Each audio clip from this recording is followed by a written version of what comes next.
सबसे पहले तो मंच पर बैठे सभी हमारे जो साथी हैं उनका मैं इधर इस कार्यकर्ताओं की सभा में स्वागत करती हूं। खासतौर से किशोरी लाल शर्मा जी जो आज अमेठी के उम्मीदवार के रूप में मंच पर आसीन है।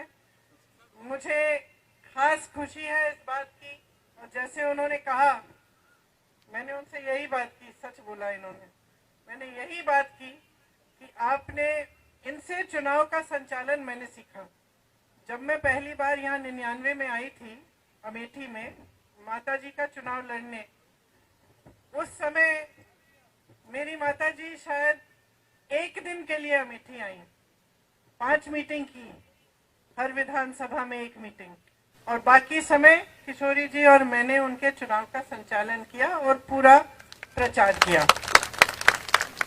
उस समय मैंने किशोरी जी से सब कुछ सीखा, कार्यकर्ताओं के बारे में, किस तरह से चुनाव को संचालित करते हैं, कैसे चुनाव लड़ा जाता है, सारा उस समय सीखा।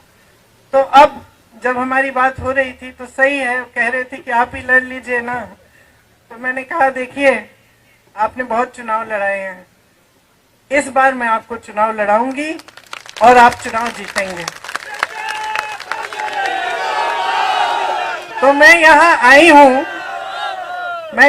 हूँ अपने बड़े भाई का चुनाव लड़वाने के लिए और अपने साथी किशोरी जी का चुनाव भी लड़वाने के लिए। अब आप हमारे प्यारे कार्यकर्ता हैं, मेरी बहनें बैठी हैं, आपकी तो उम्र वही लग रही है जो 20 साल पहले लगती थी लक्ष्मी जी। सब पहचाने हुए चेहरे हैं, आप परिवार के सदस्य हैं। हम सब साथ अलग अलग परिस्थितियों में लड़े हैं, और अगर हम में एक खासियत है हम सब में, तो वो ये है कि हिम्मत है हम में लड़ने की।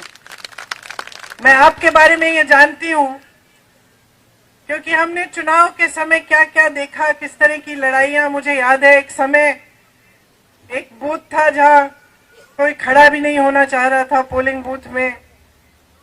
उस समय किशोरी जी अपने कुछ साथी लाए थे कि आप खड़े हो जाओ यहाँ पे, बहुत खतरनाक सी परिस्थितियां बनी हुई थी वहाँ। और मुझे याद है कि मुझे फोन आया 4:30 बजे कि दीदी आप आ जाओ लेने के लिए, नहीं तो यहाँ पे तो पूरा होने वाला है। तो उस जमाने से लेकर जब बिल्कुल मुश्किल परिस्थितियों में हम एक साथ इकट्ठे होकर दिन रात हमने काम किया और हम लड़े, ये बात हमने साबित की कि यहाँ का जो कार्यकर्ता है, अमेठी का जो कार्यकर्ता है, मुश्किल से मुश्किल परिस्थितियों में खड़ा रहता है, दृढ़ रहता है, मजबूत रहता है और कभी हिम्मत नहीं हारता।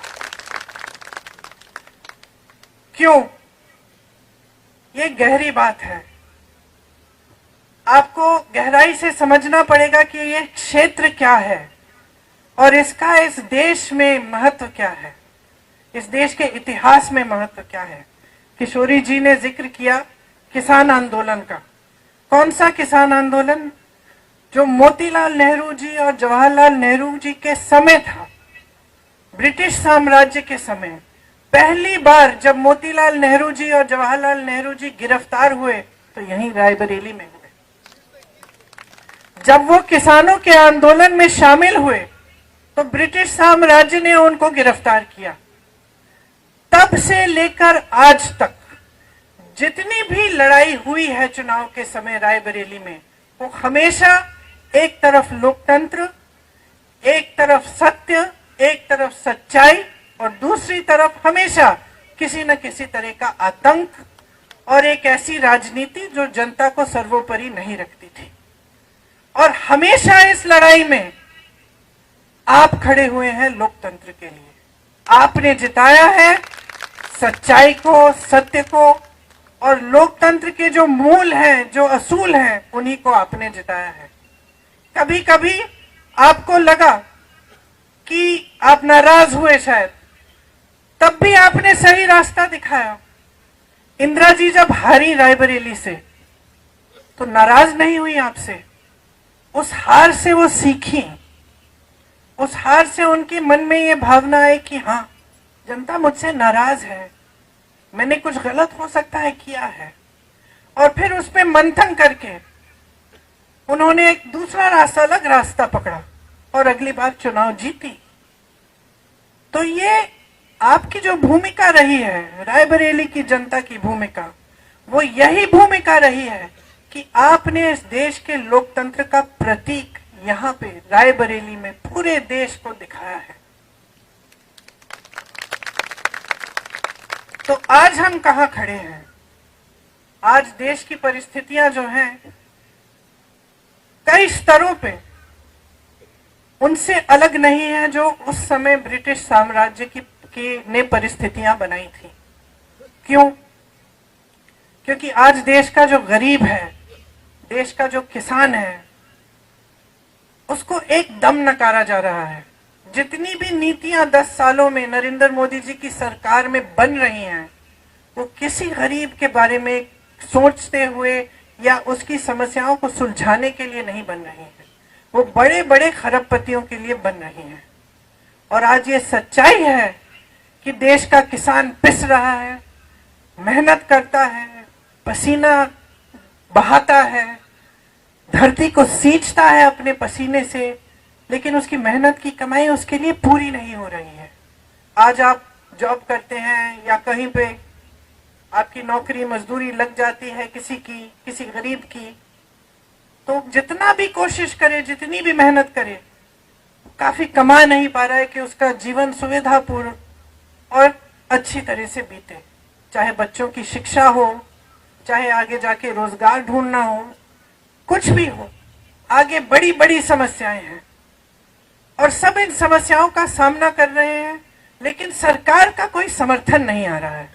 सरकार की नीति यह है कि लो 5 किलो का राशन ले लो और हम आपको बड़े बड़े इवेंट दिखाएंगे, हम आपको बताएंगे कि सब अर्थव्यवस्था कितनी मजबूत हो रही है, ये आपको बताएंगे। आपके जीवन में ये सच्चाई नहीं दिख रही है।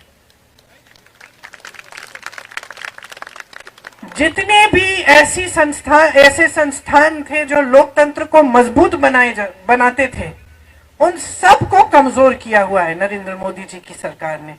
चाहे आप मीडिया को लें, चाहे आप कोर्ट्स को लें, न्यायपालिकाओं को लें, सबको पूरी कोशिश रही है कि इनको कमजोर किया जाए। चाहे आप संसद को लें, ये पूरी कोशिश रही है कि संसद की मजबूती भी कम की जाए, क्योंकि इनकी ये नीति है और इनकी ये इच्छा है कि जनता के जो अधिकार हैं वो कमजोर रहे और इनकी जो सत्ता है वो बढ़ते जाए।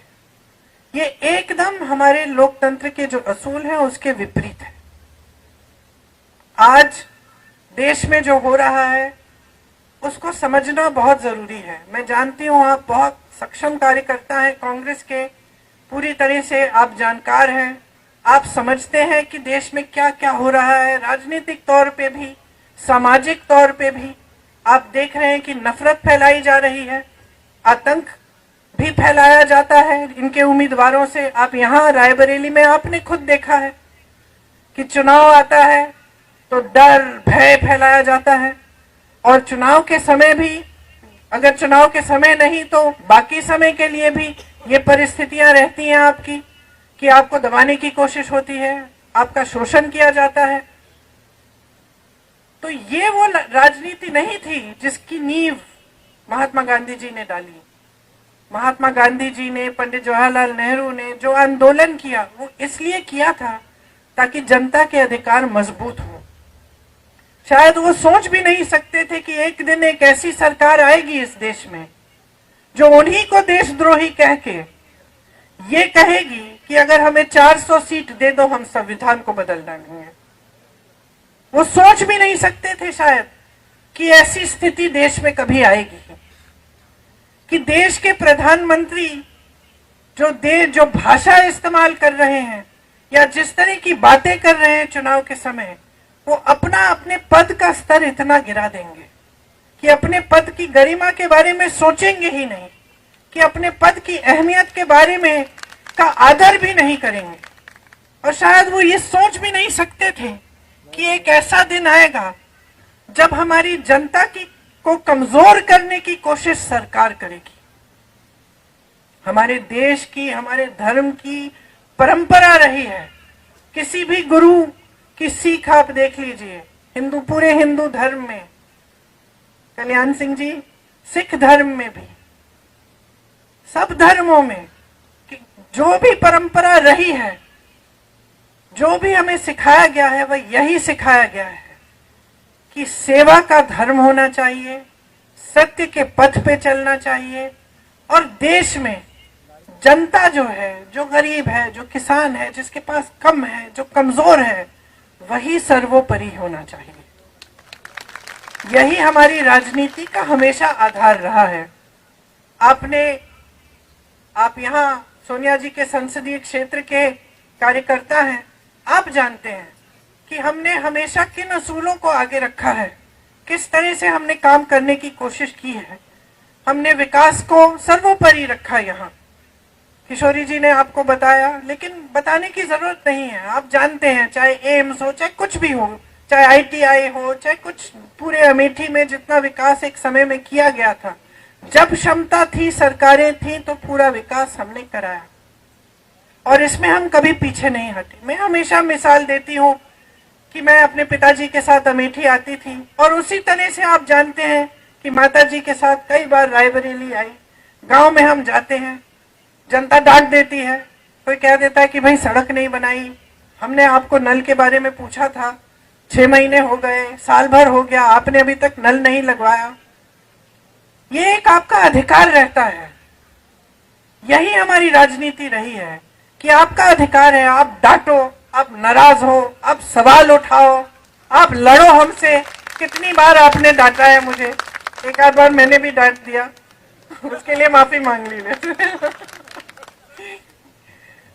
तो ये हमारी राजनीति यही रही है कि अधिकार आपका है, सत्ता देने वाले आप हैं। आज अगर हम अकेले चुनाव लड़ने जाएं, आपके बिना, आपकी मदद के बिना, तो वो नतीजा नहीं आएगा जो तब आता है जब आप सब लगते हैं, आप सब दिल से काम करते हैं, और हमारे साथ जनता जुड़ती है। और यहाँ की जनता हमेशा जागरूक रही है। ये मुझे याद है सोनिया जी के पहले चुनाव से, जब मैं उन लोगों को बूथ में गई लेने के लिए, उस चुनाव से मुझे याद है कि यहाँ की जनता जागरूक रहती है, समझदार है। आप जानते हैं कि काम करने वाला कौन है, आतंक फैलाने वाला कौन है। आप जानते हैं कि हमारी सुनवाई कहाँ होगी और हमें धमकाया कहाँ जाएगा।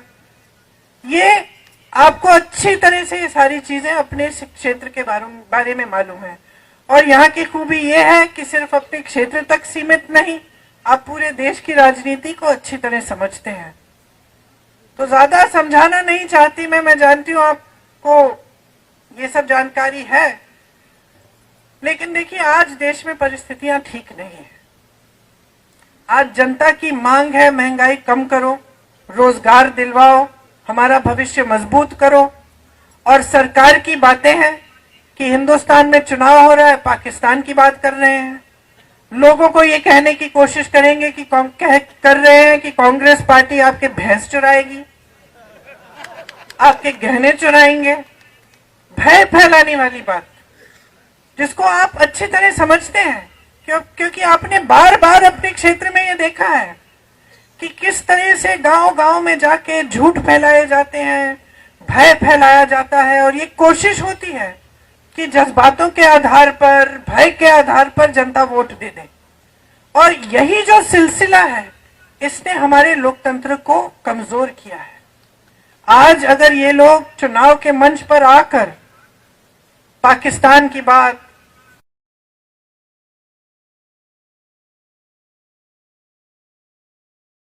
धर्म पर आंच आने वाली है, या आपको घबराने की जरूरत है, तो आप समझते हैं कि ये इसलिए कर रहे हैं क्योंकि इससे आपके जज्बात उभरेंगे और इनको वोट मिलेंगे।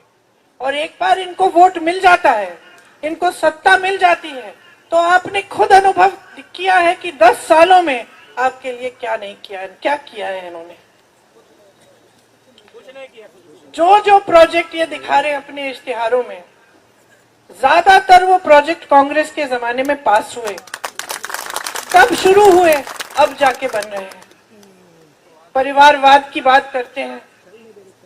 जितने भी लोग ये कहते थे कि परिवारवाद परिवारवाद, अब इनकी पार्टी में देखिए तमाम बेटे बेटियां चाची चाचियां सब इनकी पार्टी में इकट्ठे हो रहे हैं। फिर परिवारवाद की बात कहां गई? भ्रष्टाचार की बात करते हैं। सबसे बड़ा भ्रष्टाचार का तो स्कीम इन्होंने निकाला है, इलेक्टोरल बॉन्ड का स्कीम। इन्होंने तो इसको एक स्कीम बना दी। स्कीम बना दी कि जो भी चंदा देगा भाजपा को उसका नाम गुप्त रहेगा। जब नाम बाहर आए तो इनकी बदौलत बाहर नहीं आए। बाहर आए इसलिए क्योंकि सुप्रीम कोर्ट में केस लगा और न्यायाधीशों ने बोला कि बाहर निकालो लिस्ट, अब सूची देखिए। और ये सब बातें आपको समझानी चाहिए लोगों को, किस किस से चंदा लिया है। जिसने गुजरात में वो पुल बनाया, जो पुल गिर गया, जिसमें सैकड़ों लोगों की जिंदगी गई, उस पुल बनाने वाली कंपनी से चंदा लिया। वैक्सीन बनाने वाली कंपनी से 52 करोड़ रुपए चंदा लिया। जिसको धमकाया था, जिसपे छापे लगाए थे, उनसे चंदा लिया, छापे बंद। जिसपे केस लगाए थे, चंदा लिया, केस बंद या ठंडे बस्ते में। और इसका नतीजा क्या हुआ कि भाजपा दुनिया की सबसे अमीर पार्टी बन गई। दुनिया की सबसे अमीर पार्टी। वो आपकी भावनाएं कैसे समझ पाएंगे? आपने हमेशा जो काम किया है एक भी पैसा लेने के बिना किया है। आपको वेतन नहीं मिलता, आप कांग्रेस के कार्यकर्ता हो, आप जन सेवा करते हो, सेवा की भावना से करते हो। उन्होंने दुनिया भर का चंदा इकट्ठा करके अपनी पार्टी को दुनिया की सबसे अमीर पार्टी बना दी। और वो कहते हैं कि कांग्रेस पार्टी भ्रष्ट है। कांग्रेस के खाते बंद कर देते हैं चुनाव के समय, दो सीएम को जेल में डाल देते हैं चुनाव के समय। ये सब क्यों कर रहे हैं? सिर्फ सत्ता में रहने के लिए। इनकी बड़े बड़े खरबपतियों के साथ सांठगांठ है। 16 लाख करोड़ रुपए उनको माफ किए हैं। जो हमारा किसान 10,000 रुपए के लिए, 50,000 रुपए के लिए आत्महत्या कर रहा है क्योंकि वो कर्ज चुका नहीं पा रहा है, अपनी बेटी की शादी करा नहीं पा रहा है, उसके लिए एक पैसा माफ नहीं। आज ये है परिस्थिति और सच्चाई इस सरकार की। आप टीवी चलाएंगे तो आपको ये सच्चाई नहीं दिखेगी। आप टीवी चलाएंगे तो आपको सब सुनहरा दिखेगा। आपको दिखेगा कि देश आगे बढ़ रहा है, G20 हो रहा है, राष्ट्रपति और प्रधानमंत्री अलग अलग दुनिया के अलग अलग देशों की प्रशंसा कर रहे हैं। आपको बताया जाता है कि मोदी जी इतने बड़े नेता बन गए हैं कि वो चुटकी भर में युद्ध रोक सकते हैं पूरी दुनिया में। बहुत बढ़िया, रोकिए, फिर युद्ध रोकिए, लेकिन उसके साथ साथ एक आध रोजगार भी तो दिलवा दीजिए देश में। इतनी सत्ता है, इतने बड़े नेता हो, 10 साल से तुम्हारी सरकार है, जो किया है उसके बारे में तो बताइए जनता को। लेकिन जनता का इस कदर निरादर हो रहा है आज हमारे देश में कि नेता समझ गए हैं कि उनको जनता को कोई के प्रति कोई जवाबदेही नहीं है, उनकी जवाब देने की जरूरत ही नहीं है। एक बात मेरे मन में बैठ गई जब मैं यहाँ 22 में चुनाव के लिए काम कर रही थी। बघेल जी आए थे और मैंने कहा था उनके लिए हमने आयोजित किया था एक प्रोग्राम जिसमें वो बिजनेस के लोगों से वो उनकी बातचीत हो रही थी। तो उसके बाद जब बघेल जी आए और मैंने पूछा कि भाई कि कैसा रहा प्रोग्राम, तो बताने लग गए कि दीदी यहाँ एक बड़ी अजीब परिस्थिति है। मैंने कहा क्या? कहते सवाल नहीं पूछते, ज्यादा थोड़े डरे हुए हैं लोग। तो मैंने कहा आपको क्या लगता है क्यों? तो कहते हैं दबाव रहता होगा, सरकार का दबाव रहता होगा। फिर उन्होंने एक बात कही, कहा है कि दीदी हमारे छत्तीसगढ़ में तो एकदम अलग है। तो मैंने कहा क्यों? कहते देखिए हमारा जब ध्यान काम पे रहता है ना, तो जनता हमको कुछ भी पूछ सकती है। हमें मालूम है कि हमें काम के आधार पर वोट लेना है, तो हमारी जवाबदेही जनता के प्रति रहती है। यहाँ पे क्या परिस्थिति है, उत्तर प्रदेश की बात कर रहे थे कि वोट लेने के समय नेता जानता है कि धर्म की बात करेगा उसको वोट मिल जाएगा। तो एक तरह से उसने अपनी जवाबदेही खत्म कर दी है, क्योंकि अब वो जान गया है कि चुनाव के समय मैं जज्बातों की बात कर दूंगा, मैं धर्म की बात उठा दूंगा, वोट तो मुझे मिलने ही मिलने हैं, तो फिर मैं काम क्यों करूं। तो ये भावना जब किसी ऐसे व्यक्ति के दिल में आ जाती है जिसके पास इतनी सारी सत्ता है कि भाई मुझे काम करने की जरूरत ही नहीं है, बगैर काम किए धर्म की बात करके या बड़े बड़े सपने दिखा के या बड़े बड़े झूठे वादे करके ही मुझे वोट मिल जाएंगे, तो वो काम करना बंद कर देता है जो सही काम है। और उसका ध्यान कहाँ जाता है? अपनी सत्ता के प्रति, किस तरह से अपनी पार्टी के लिए धन इकट्ठा किया जाए, किस तरह अपने खरबपति मित्रों को मजबूत बनाया जाए। और साठ गांठ की बारे में मैंने क्यों बात की? क्योंकि आज देश की पूरी मीडिया बड़े बड़े खरबपतियों की है। जो पैसे, जो धन भाजपा ने इकट्ठे किए हैं, किसके पैसे हैं? कहां से आया है वो धन? जो 16 लाख करोड़ रुपए माफ किए गए हैं इन खरबपतियों को, वो किसका धन है? देश का धन है, मोदी जी का धन नहीं है, वो देश का धन है, वो आपकी संपत्ति है। तो ये सारी बातें आज हमें समझनी पड़ेंगी, क्योंकि अगर हम इन बातों को ठीक से नहीं समझेंगे तो हम बाकी लोगों को कैसे समझाएंगे कि कितनी भीषण परिस्थितियां हैं आज देश में, और हमारा पूरा जो लोकतंत्र है वो खतरे में है। हम बार बार बोलते हैं मंच पे, लोकतंत्र खतरे में है, लोकतंत्र खतरे में है। इसका मतलब क्या है? जो गांव में रहता है, जो किसान है, जो गरीब है, उससे क्या मतलब है इस लोकतंत्र का? ये समझाना जरूरी है कि इस लोकतंत्र ने अधिकार दिया है आपको, वोट का अधिकार, जो सबसे बड़ा औजार है जिससे आप अपने जीवन में बदलाव ला सकते हैं या फिर आप अपने भविष्य को अंधकार में भी ढकेल सकते हैं। ये समझाना जरूरी है। ये समझाना जरूरी है कि अगर संविधान बदलेगा, इसका मतलब क्या है? क्या आपका वोट कल को आपको नहीं मिलेगा? क्या आरक्षण कम हो जाएंगे? क्या जो आपके अधिकार हैं, जैसे कांग्रेस ने आपको भोजन का अधिकार दिया, जनता को शिक्षा का अधिकार दिया, इनका क्या होगा अगर संविधान बदलेगा? ये सब बातें समझानी बहुत जरूरी है। बाकी शायद 329 घंटे हैं अभी से लेकर चुनाव तक। 2-4 घंटे हर रोज सोने के लिए रख लीजिए, बाकी सब मेरे हैं। दौड़ाऊंगी, काम कराऊंगी, डांटूंगी, कंधे से कंधा लगाकर आपके साथ लड़ूंगी। और अगर एक सेना है इस पूरे देश में जो लड़ना जानती है तो ये सेना है।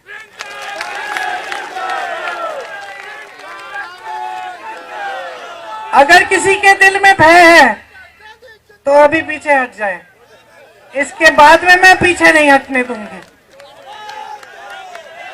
हमें लड़ना है, एक साथ लड़ना है और दोनों अमेठी और रायबरेली में चुनाव जिताना है। ये राहुल भैया का चुनाव है, ये राहुल भैया का चुनाव है हम सबके लिए। हम सबके लिए एक निजी बात है, हमारे लिए सम्मान की बात है, लेकिन इससे बहुत बड़ा चुनाव भी है। आज जो रायबरेली और अमेठी से संदेश जाएगा वो इस देश के लोकतंत्र को बचाने का संदेश जाएगा। ये वो किला है, ये वो किला है जो भाजपा गिरा नहीं पाई पिछले चुनाव में। ये वो किला है जिसकी रक्षा आपने की। यहां से हमेशा इस देश को सही संदेश ही जाता है। जब ये संदेश हमारे पक्ष में नहीं गया, मैंने बात की इसके बारे में, इंदिरा जी के बारे में, तब भी आप जागरूक थे, आज भी आप जागरूक हैं। यहां से जो आप संदेश पूरे देश में भेजेंगे उसकी चर्चा पूरी दुनिया में होगी।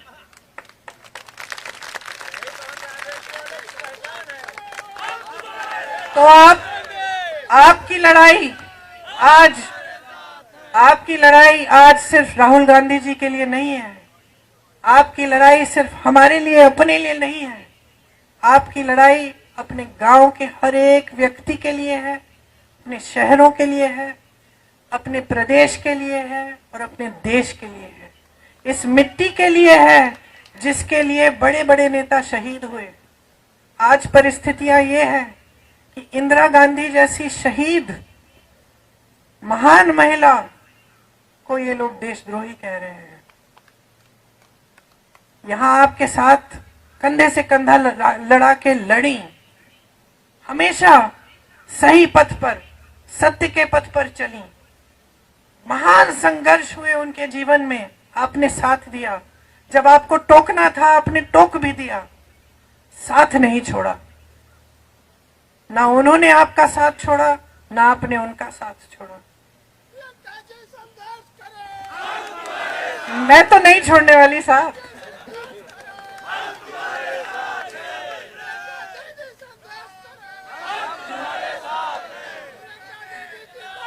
मुझे तो आप बहुत दिनों से जानते हो। अब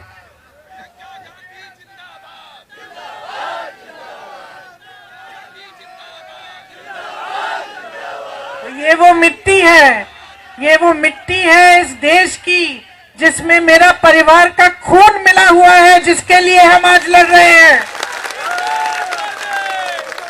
जिसके लिए आपके पूर्वजों ने जान दी है, आपके पूर्वजों ने पसीना और खून बहाया है। ये वो मिट्टी है,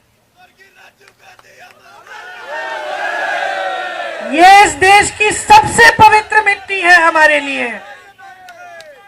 इसके लिए हम लड़ रहे हैं। हम इस देश के जन जन के स्वाभिमान के लिए लड़ रहे हैं। हम इस देश के जन जन के अधिकारों के लिए लड़ रहे हैं। हम लड़ रहे हैं उस सब चीजों के लिए जिसके लिए हमारे पूर्वज लड़े थे। आज ये देश की परिस्थिति है, ये आपको गहराई से समझना पड़ेगा। और ये जो लड़ाई जो है, आपको एकदम सीना तान के मजबूती से लड़नी पड़ेगी। तैयार हो?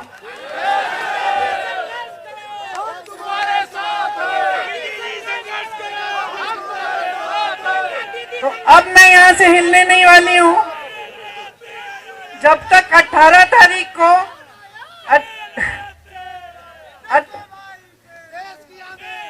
मैं शेरनी हूं, शेरनी।